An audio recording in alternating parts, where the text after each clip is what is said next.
Good morning. Tunnel to Towers Foundation is an organization that was started by a family of a fallen first responder in the World Trade Center, and they help current and retired first responders with whatever needs they may face. And they also have this traveling exhibition, which is free to the public right now in Rosemont, today and tomorrow. It's called 9/11 Never Forget Mobile Exhibit, and it's the semi full of artifacts and history of that fateful day in 2001. And twice or three times a year, they have the honor of having as their docent or volunteer someone like Lieutenant Steve Cascarelli, who is a survivor of the tragedy. Good morning, Lieutenant. Good morning. So you wanted to showcase this portion because this is what relates to what you did in those days. Tell me a little bit about it.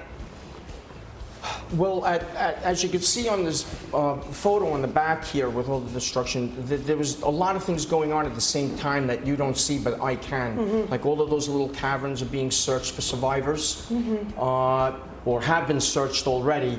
And we did find 18 people that did survive the collapse that were inside some of those voids. By 12:30 the following day, we found the last person. It just shows the conditions that we were working in. That mountain over there, that small mound, is what's left of the North Tower. The towers used to be 110 stories tall, and that mountain of debris is not much taller than an 8-story building. So, so something so big was reduced to something so little. Well, that jacket, who did it belong to? Well, his name is on the bottom, Firefighter McAvoy.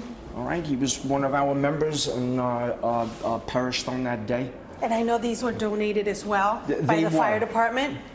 Yes, they were donated to us. They were cut into the shapes of the towers and set up exactly how they stood to be symbolic of what used to be there. I have children who were born way after 9/11, and I never thought that they wouldn't just know about this, that they had to hear it from history books. So for me, it's very important that they understand it.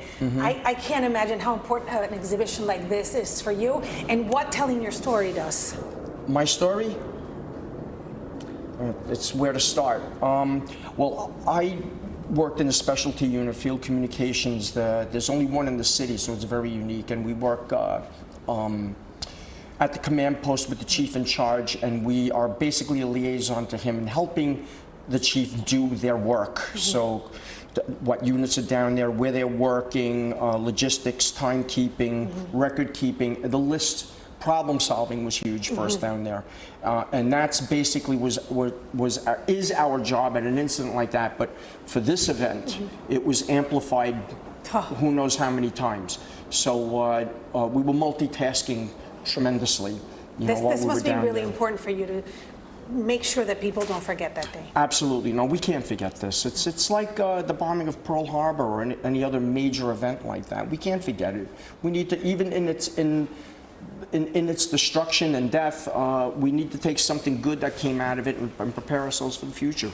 We need to bring it forward. It is part of our country's history, and an unfortunate one, but nevertheless. It should be remembered. It absolutely should. So that's why your children and your children's children need to be retaught this and bring it forward with them too. Lieutenant, thank you so much. Come check out Tunnel to Towers Foundation 9/11 Never Forget Mobile Exhibit in Rosemont until tomorrow.